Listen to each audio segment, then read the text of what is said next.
Сайн байцгаана уу та бүхэндээ энэ өдрийн мэндийг хүргэе. Намайг Цэндмээ Эрдэнэ гэдэг. Би Дорнот аймгийн Баян сумын хүүхдийн цэцэрлэгт бүлгийн багшаар ажилладаг. 18 онд цэцэрлэгтээ туслах багшаар ороод 2020 оноос эдийн засгийн үндэсний их сургуулийн сургуулийн өмнөх боловсролын багш мэргэжлэр 9 олоо ороод тухайноос бүлгийн багшаар ажиллаж эхэлсэн. Багш хүн зөвхөн мэдлэг олгохоос гадна хайр халамж, зөв хүмүүжил, хүндлэх сэтгэл, бусдыг хүндэтгэх ухааныг олгох үүрэгтэй. Тиймдээ ч хайр инэрлээ бусдад түгээхийг хүссэн учраас цэцэрлэгийн багш мэргэжлийг сонгосон.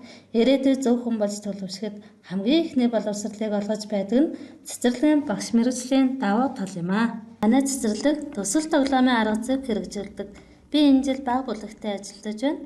Зохиол суурилсан төсөл хэрэгжүүлж, манжин, өнхрөөс зэрэг үлгэрийг сургалтын чиглэлүүд рүү интеграцлж, сургалт үйл ажиллагаагаа явуулж хүүхдийн хөгжлийг дэмжин ажиллаж байна. Бага насны хүүхдийн хэл ярианы хөгжил гүйцэд хөгжөөгүй байдаг учраас бүлгийн хүүхдүүдийн дунд хэл ярианы хөгжлийн түвшин тогтоох судалгаа хийж, огт ярьдаггүй дохио зангаагаар өөрийгөө илэрхийлдэг хүүхдүүдэд өгүүлэх хэрэгтний дасгал ажлын багц аялуулан ажиллаж байна. Аймгийн дүрслэхийн мэргэжлийн хөгжлийн бүлгийг ахалж ажилладаг.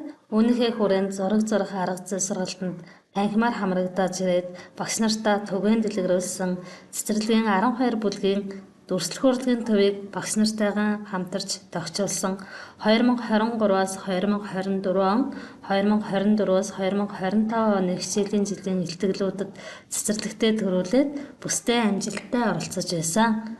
Өөрийн сурсан мэдснээ бусдад түгэн хамтдаа хөгжих нь хүүхдийг хөгжүүлэхэд илүү их ахиц гарна гэж боддог.